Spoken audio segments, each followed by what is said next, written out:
You faced the shadow. You did the inner work. You healed childhood wounds. And now you feel empty. No drive, no spark, no motivation left. The worst part? You can't explain why. What if this isn't failure? What if this silence is a sign your soul just stopped performing? There's something nobody tells you about shadow work, something Carl Jung knew but rarely spoke about directly. When you finish excavating your unconscious, when you've pulled up all the buried shame and unmet needs and childhood trauma, you don't just feel better. You feel different, fundamentally, unsettlingly different. Jung once wrote, "The collapse of the persona is often mistaken for depression." He understood something most modern psychology misses entirely. When you've done deep inner work, when you've faced your shadow and integrated those rejected parts of yourself, your entire motivational system doesn't just shift, it disintegrates. And that disintegration isn't pathology, it's transformation.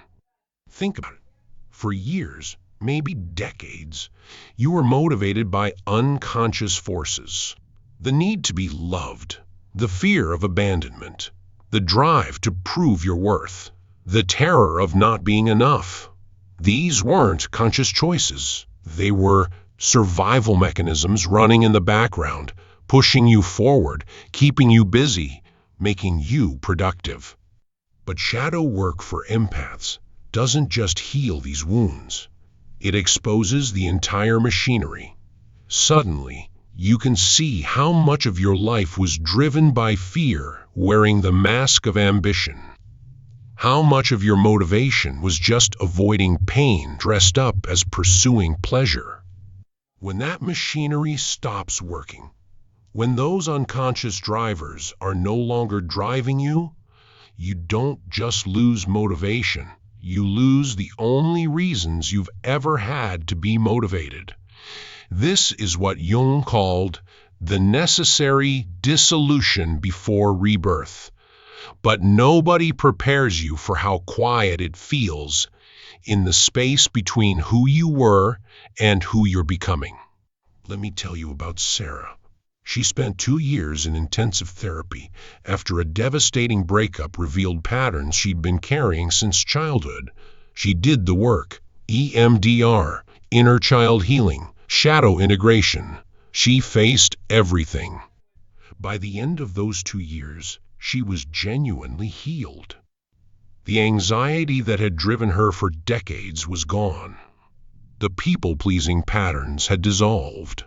The fear of being alone had transformed into genuine self-companionship. But when she tried to return to her career in marketing, something felt wrong. Not bad wrong, just empty. The campaigns that used to excite her felt meaningless. The client meetings that once energized her left her feeling hollow. "I used to wake up every morning with a fire in my belly," she told me.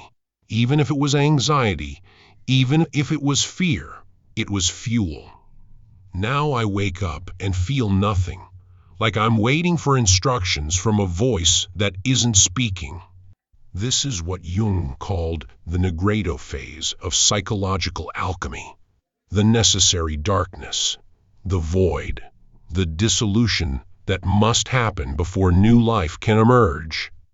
But here's what makes this so confusing in our culture.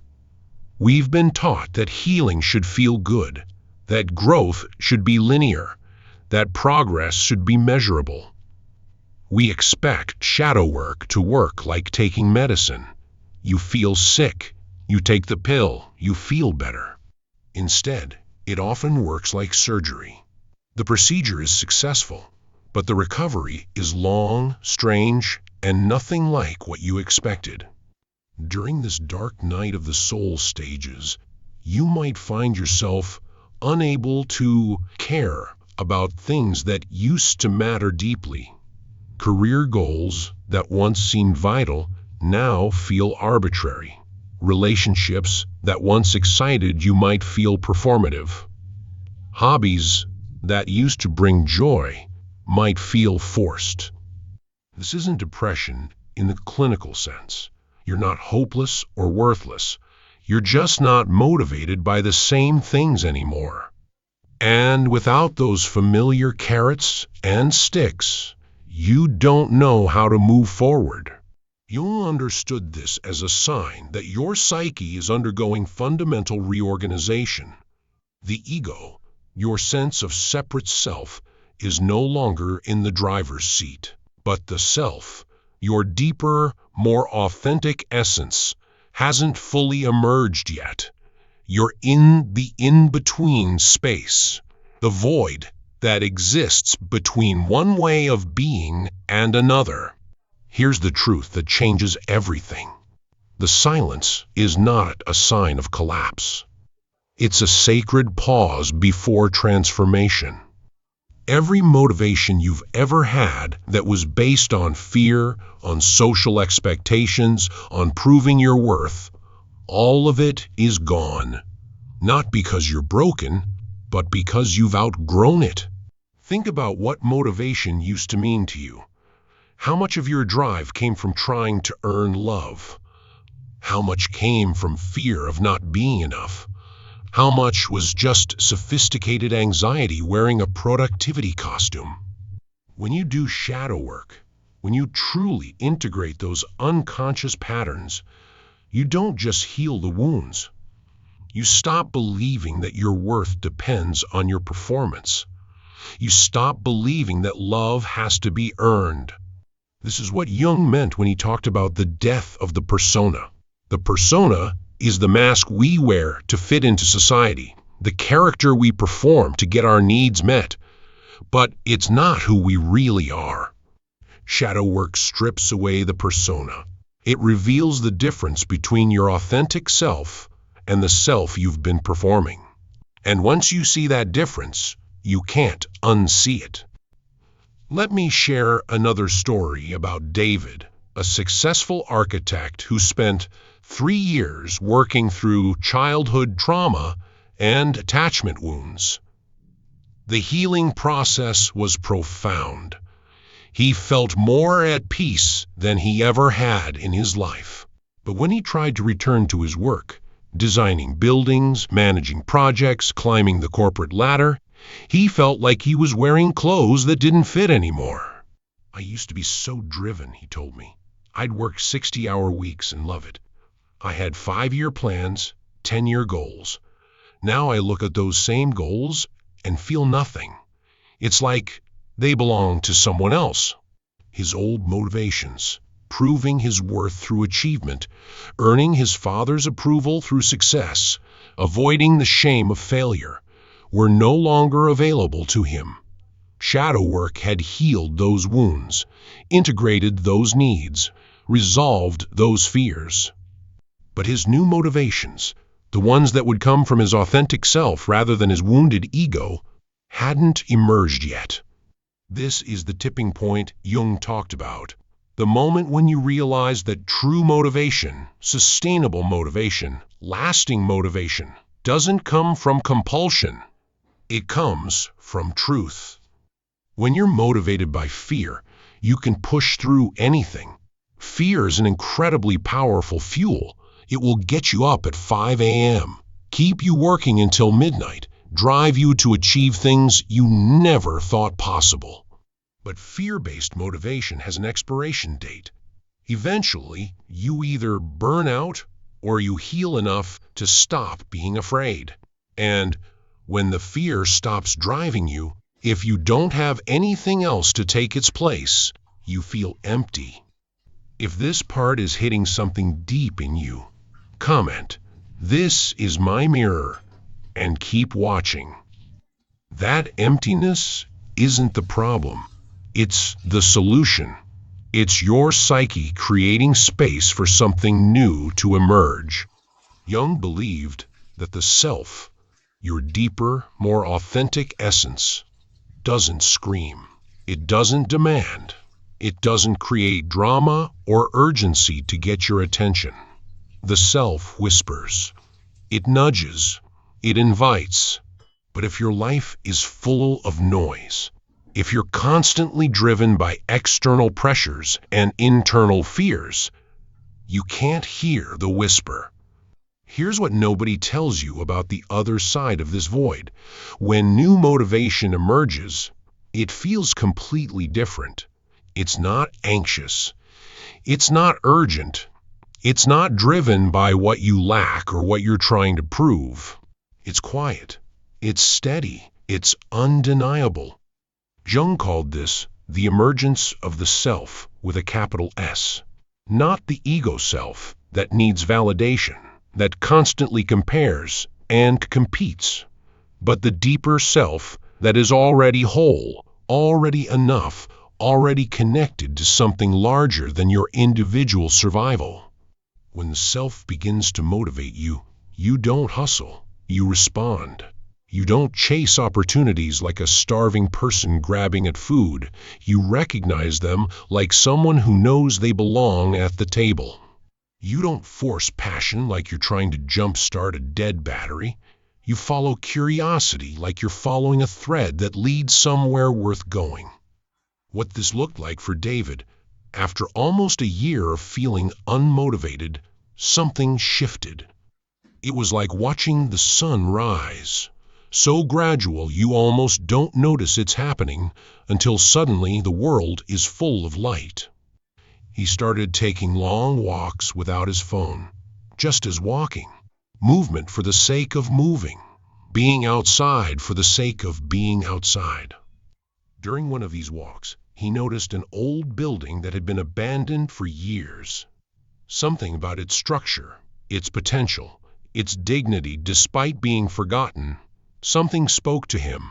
Instead of dismissing the feeling, he just sat with it. He started visiting regularly. He began sketching, not architectural plans, but impressions.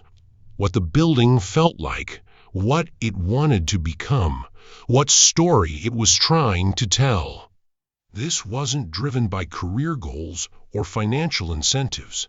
It was motivated by something else entirely, by curiosity, by beauty, by a sense of rightness he couldn't explain but didn't need to.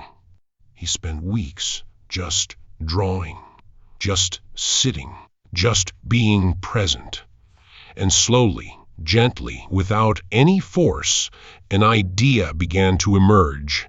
A vision, a possibility, a what if that felt more real than anything he'd worked on in years.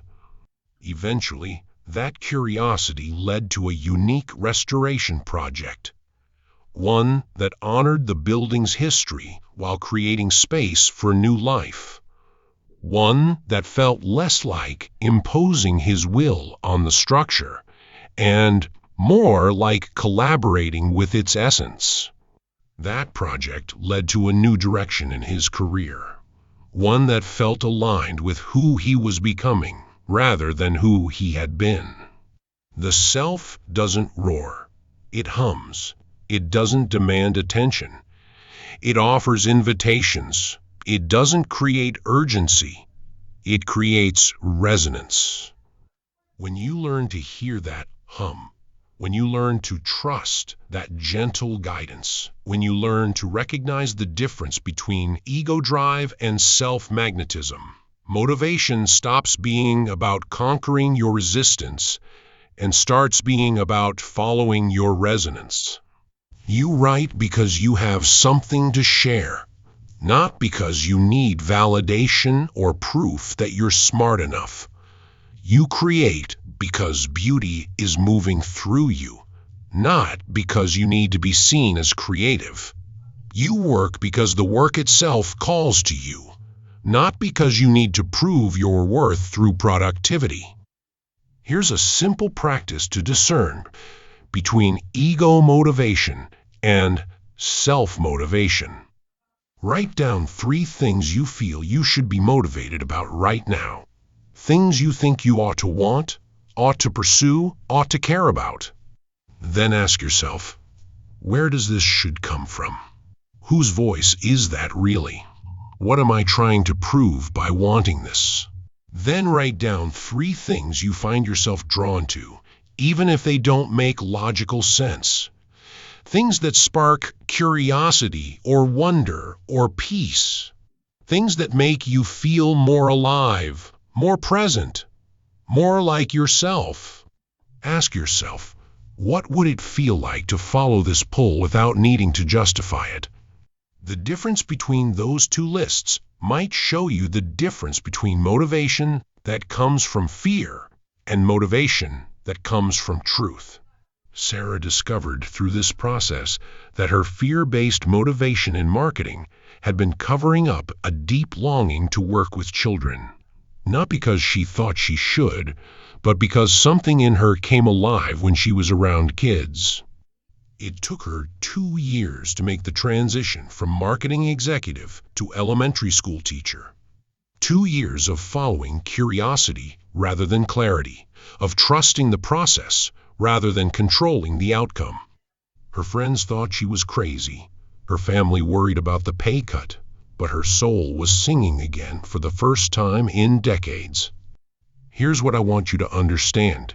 You didn't lose your motivation. You just outgrew the reasons that once pushed you. This isn't settling for less. This is graduating to a deeper level of living.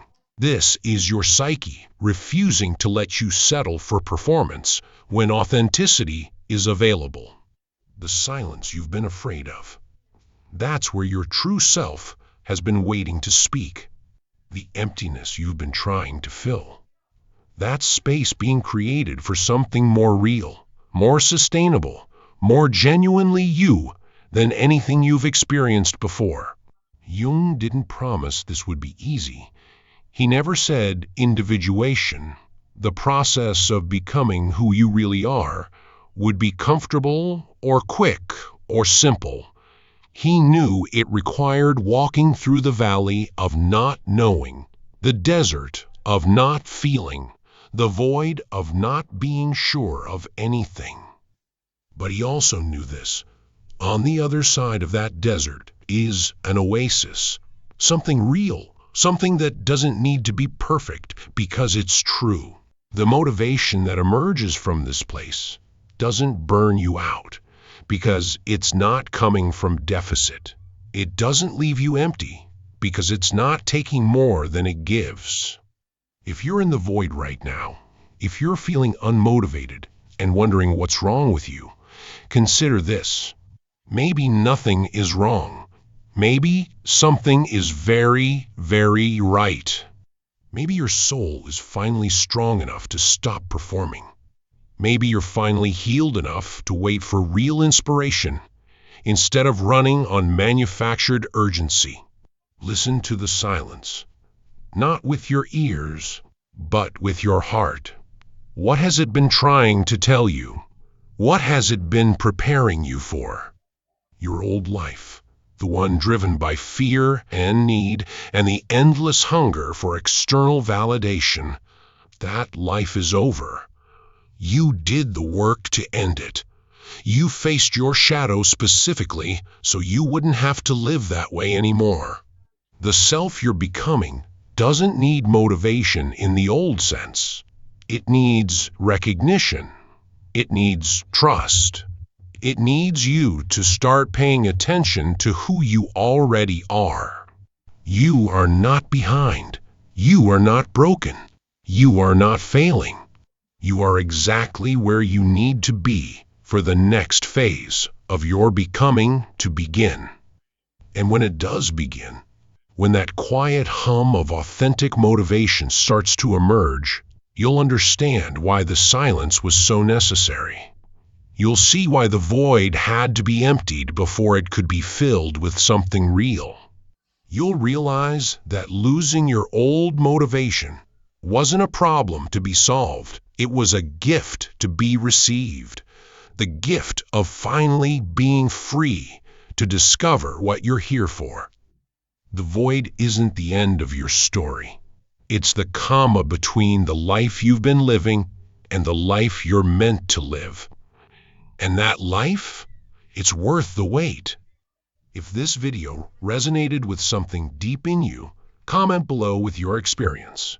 If you're currently navigating this void, if this helped you understand what you've been going through, share your story. Your journey might be exactly what someone else needs to hear. And if you want to continue exploring these deeper currents of Jungian psychology, if you're drawn to understanding the hidden patterns of shadow work and individuation that shape our inner lives, make sure to subscribe and hit the notification bell, because this conversation about what it really means to become who we are is just beginning. This is your invitation to step into authenticity. The world needs what only you can offer.